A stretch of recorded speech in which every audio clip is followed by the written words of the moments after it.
Dahil pwede po ito anytime, anywhere. Basta may cellphone at internet connections, pwede nang maglaro at malulong. In other words, Mr. President, we brought gambling into our homes. Mr. President, at this juncture, the distinguished gentleman from Bukidnon, Senator Mig Zubiri, is seeking the floor to deliver his privileged speech. I move that he be recognized, Mr. President. Senator Mig Zubiri is recognized to deliver his privileged speech. Maraming salamat, Mr. President. Actually, Mr. President, this is aligned also with the findings of course, the report of the EDCOM. I think we need to add, as Senator Cayetano has mentioned, the angle of gambling. Not only for the students, but also for the teachers. Alam ko, lulong na rin yung mga teachers sa iba't ibang region dito sa problemang ito. So, Mr. President, I thank you for this opportunity to stand on a personal and collective privilege today. I stand here in strong condemnation of an ugly phenomenon that has planted its roots in Philippine society.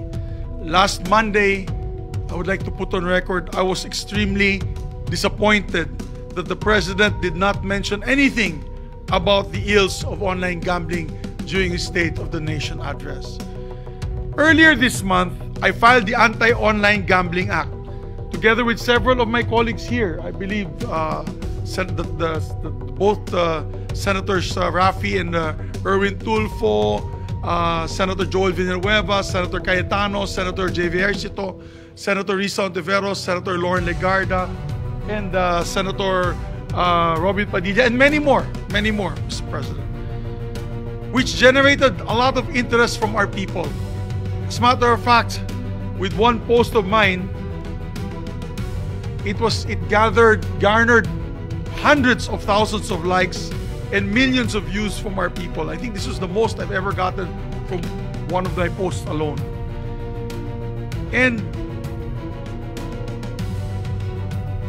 although many measures that were filed were for regulation, mine, I believe, together with some of us here, are most hardline, which is a call for a total ban.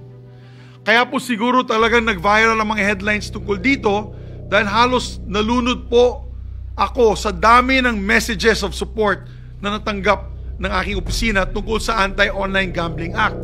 At malinaw ang sigaw ng ating mamamayan. Tama na ang online gambling. Itigil na natin ito. Tawagin niyo na po akong sirang plaka, pero hindi ko po tatantanan ang isyong ito hanggat hindi natin tuluyan na puksa ang sakit na ito na sumisira sa buhay ng ating mga kababayan. One of the messages that really struck me was from my first press con. A mayor of mine in Bukidnon, Mayor Jimboy Angrabanes, was watching me live and texted me in support of our measure, saying that it is high time that we ban online gambling, especially since one of their constituents just recently lost his life to this. Sabi ni Mayor, isang 16-year-old varsity student daw po ang kumupit ng 100 pesos sa mga magulang niya para itaya sa online gambling. Marahil maliit lang po yung 100 pesos, pero sa ibang pamilya, lalo na sa mga liblib na purok, napakalaking halaga po nito. Ano pong nangyari? Natalo ang itinaya ng 100 pesos at para mabawi ito, sinubukan niya ulit. Kumusta? Tumaya ulit ng 100 pesos mula muli sa pera ng kanyang mga magulang. But we all know how this ends, Mr. President. Natalo lang po siya ulit. Sa sobrang hiya ng bata, siguro siya po ay hindi gano'ng kayaman at siguro nakuha niya po to para galing sa savings ng kanyang mga magulang. Ano pong ginawa niya? Nagpakamatay po siya, Mr. President. He was only 16 years old. This is a true story. And this is happening all over. As a matter of fact, Senator Kiko Pangilinan, the gentleman from Quezon City and Pampanga, just told me na kanyang kaibigan, yung kanyang in-law, ay napakamatay din. Correct? Empleyado mo, kamag-anak ng empleyado mo, nagpakamatay din. Hay nako, mga kababayan. Even my good friend, Kyle Jennerman, or better known as Kulas from Becoming Filipino Vlogs, also shared his sad encounter with a jeepney driver addicted to online gambling. 20 million views po yung kanyang message at shares, napakarami, million in shares. Nakwento po ni Kulas na nakasakay daw siya sa isang jeepney nang napansin niya na si Manong driver ay tingin ng tingin sa cellphone buong pasada. Ayun pala, naglalaro na siya ng online slots at paulit-ulit daw ang pag-load ng 50 pesos para makataya ulit. Tataya, matatalo. Magsasakay ng pasahero, tataya, matatalo. Magbababa ng pasahero, walang katapusan. Lahat ng pinaghirapan ni Manong driver sa buong araw na kanyang pagmamasada, naubos sa ilang oras lamang on online gambling. Ano ngayon ang iuwi niya sa kanyang pamilya? What is really concerning about this online gambling phenomenon, Mr. President, is that it seems to thrive amongst our most vulnerable sectors. Our working class, our minimum wage earners, and even our children. This is very different from your gamblers who go to casinos. Wala pong pakialam kung gusto nyo po mag-casino. May dala po kayong pera, punta po kayo dyan. And that is, lalabas ka talaga outside your comfort zone at pupunta po kayo dyan. Pupunta kayo ng Sabungan kada linggo. Linggo lang po yan at Sabado. Ito po, yun po, yung dalawang yun, limited ang clientele nila. Sa online gambling, mga kapatid, mga kababayan na nakikinig po na yun, sa online gambling, everybody welcome, everybody happy, lalong-lalo na ang mga operator. At deadly ang online gambling dahil pwede po ito anytime, anywhere. Basta may cellphone at internet connections, pwede nang maglaro at malulong.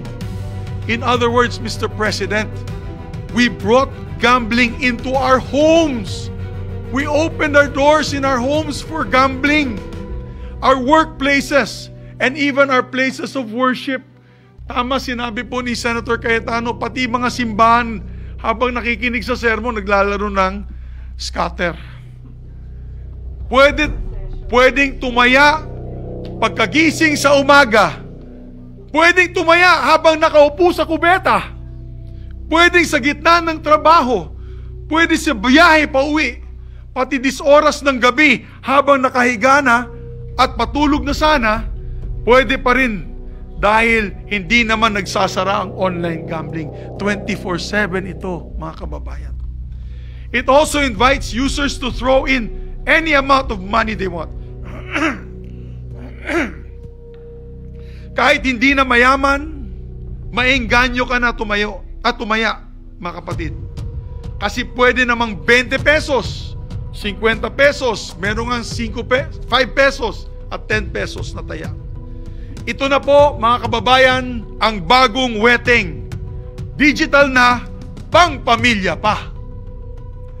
Pero yung unti-unting 20 pesos, 50 pesos, lolobo po yan, Mr. President. Hanggang hindi na mamalayan ng ating mga kababayan, naubos na pala ang inipon nila sa bangko at sa GCash. Or worst, lubog na sila sa utang. Mr. President, gambling addiction is a disease. And by allowing online gambling to continue, we are essentially allowing the disease to pervade in our homes, crippling our people under the guise of harmless fun.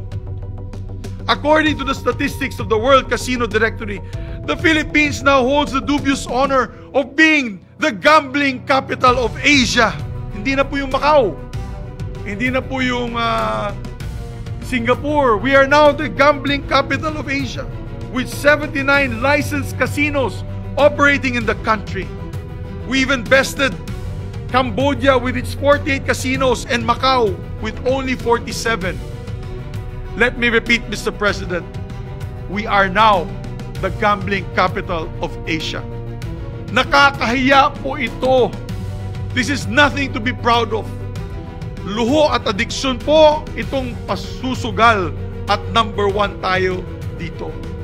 Ito ba ang gusto ng ating Pangulo na maging legasiya niya paglabas po niya itong 2028, pagbaba po niya sa kanyang tungkulin bilang Pangulo? The question is, how did it come to this, Mr. President? The answer, of course, is in the numbers. In 2024, online gambling operations gave PAGCOR gross gaming revenues of over 135 billion pesos, a dramatic increase to the 33 billion gross gaming revenues of the year before. The combined e-games and e-bingo net income came to about 48.79 billion, contributing to almost 50% of PAGCOR's record high income of 112 billion, marking a 41% increase from the 79 billion net income in 2023. From this 112 billion, Mr. President, PAGCOR was able to give 68.2 billion back to the country as contributions to nation building. I want to give you the numbers first so that I may sound objective. This year's revenues, by the way, this year's revenues are ramping up to be even bigger. For the first half alone, the gross gaming revenues for e-games have already hit 114.83 billion. First half, first 6 months, 114.83 billion. And we are only halfway into the year. We're already sure to exceed the 135 billion gross e-game revenues last year. We can attribute the ballooning success of online gambling to PAGCOR's reduction of fees. Binabaan pa nila yung fees nila. From 35% down to 30%. A policy that took effect beginning January this year. The money that operators save in PAGCOR's fees could then be put out to other expenses like marketing, advertising, which explains why the proliferation of flashy online gambling ads with our country's biggest stars. Safe to say, online gambling operations are going to be raking in high record numbers again by year end. So they have promised, PAGCOR has promised to give more funds to government social programs such as AICS, 4Ps, MAIP, TUPAD, and all other social initiatives that the President promised in his recent State of the Nation address. Mr. President, these are good and worthy causes, no doubt. But at what cost, Mr. President? At what cost?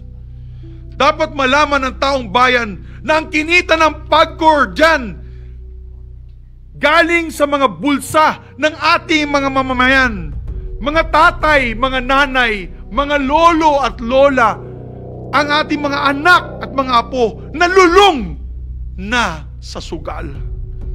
Ang mga pamilyang matutumbasan ba natin ang mga buhay na nasira ng online gambling? Ang mga pamilyang nawasak, ang mga kabataan na pariwara. Shame on you, PAGCOR. Shame on you, operators of online gambling. Kung may isang Pilipino tayong tinutulungan dahil sa kinikita ng bayan sa online gambling, panigurado ako na libong-libong Pilipino ang nagdururusa ngayon at lubog sa utang dahil nalulung sa gambling.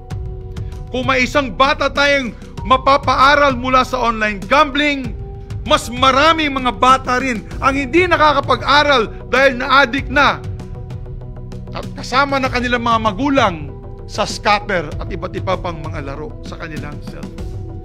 It is a vicious cycle, my dear colleagues. The government through PAGCOR earns big revenues at the expense of broken families, broken dreams.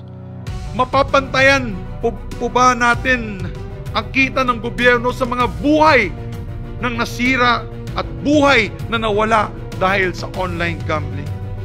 Hindi pa ba tayo natuto sa nangyari sa e-sabong? if we do not nip this issue in the bud, and if we do not if we do not set a total ban on online gambling, we may find ourselves slowly but surely morphing into a gambling state. I do not mean a gambling capital, which we already are, my dear colleagues. I am talking about a gambling state similar to a narco state. What do I mean by that? I mean that with the presidential and national elections in the offing come 2028, we might elect public officials aided by and beholden to online gambling lords with massive war chests and deep-seated interest in keeping our people chained to their phones, forever betting and losing. Gambling is a losing game, ika nga. Talo ang bayan at taong bayan dito. But there are few winners, and I'm not referring to the few times that you might win and make your money back on online slot machines. When I say winners, I mean the real winners are the operators who pocket all their hard-earned money that our people desperately throw into online gambling.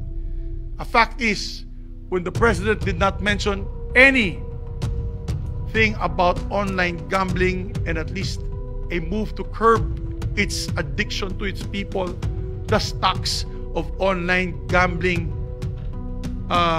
in the SEC, in the stock exchange, the PSE, increased so much by several percentages, Mr. President. Lalo pa silang yumaman dahil wala pong naibanggit ang ating mahal na Pangulo. And in time, these operators will not just win by making money, Mr. President, but will also be harnessing and wielding political influence in the corridors of power. In my press con, Mr. President, I said this: we need political will. Mahirap ang mga kalaban na ito. Ang iba, politiko. Ang iba, kamag-anak na mga politiko. Mayaman masyado, mga bilyonaryo. Katulad ng sinabi po ng dating Pangulong Duterte, mga oligarchs po ito. But we have to stop this, Mr. President. If not, lahat po ng ating pamilya ay may biktima na sa online gambling. Using the words of the President, mahiya naman kayo sa mga pamilyang winawasak ninyo dahil sa online gambling. My worry, my dear colleagues, is that a time will come that online gambling, due to the sinful money they earn, they will continue to lord it over for the next decades. So my dear colleagues, I appeal to you. I beg you, let us act now.